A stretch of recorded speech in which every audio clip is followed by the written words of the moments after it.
پھر اللہ نے ایک کوے کو بھیجا جو زمین کھودنے لگا تاکہ اسے دکھا دے کہ وہ اپنے بھائی کی لاش کیسے چھپائے۔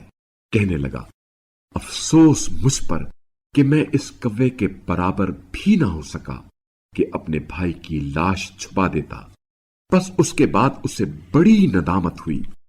اسی وجہ سے ہم نے بنی اسرائیل پر یہ حکم مقرر کر دیا کہ جس نے کسی ایک کو قتل کیا جبکہ یہ قتل خون کے بدلے میں یا زمین میں فساد پھیلانے کے جرم میں نہ ہو تو گویا اس نے تمام انسانوں کو قتل کیا، اور جس نے کسی ایک کی جان بچائی تو گویا اس نے تمام انسانوں کی جان بچائی۔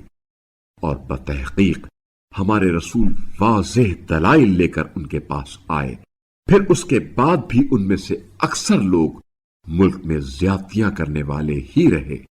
جو لوگ اللہ اور اس کے رسول سے لڑائی کرتے ہیں اور روئے زمین میں فساد پھیلاتے ہیں، ان کی سزا بس یہ ہے کہ وہ قتل کیے جائیں یا سولی چڑھا دیے جائیں یا ان کے ہاتھ پاؤں مخالف سمتوں سے کاٹ دیے جائیں یا ملک بدر کیے جائیں۔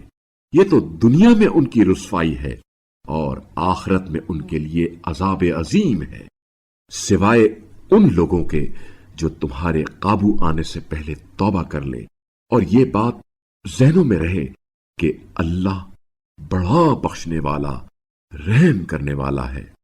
اے ایمان والو، اللہ سے ڈرو اور اس کی طرف قربت کا ذریعہ تلاش کرو اور اس کی راہ میں جہاد کرو، شاید تمہیں کامیابی نصیب ہو۔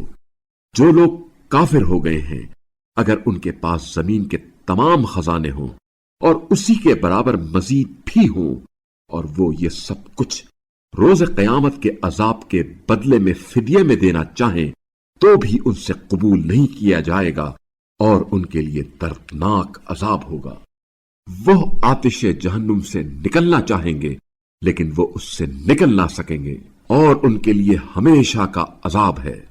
اور چوری کرنے والا مرد اور چوری کرنے والی عورت دونوں کے ہاتھ کاٹ دو، ان کے کرتوت کے بدلے اللہ کی طرف سے سزا کے طور پر، اور اللہ بڑا غالب آنے والا، حکمت والا ہے۔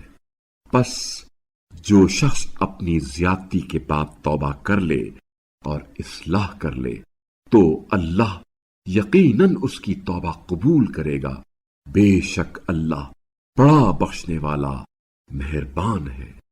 کیا تجھے علم نہیں کہ آسمانوں اور زمین میں سلطنت اللہ کے لیے ہے؟ وہ جسے چاہے عذاب دیتا ہے اور جسے چاہے بخش دیتا ہے، اور اللہ ہر شے پر قادر ہے۔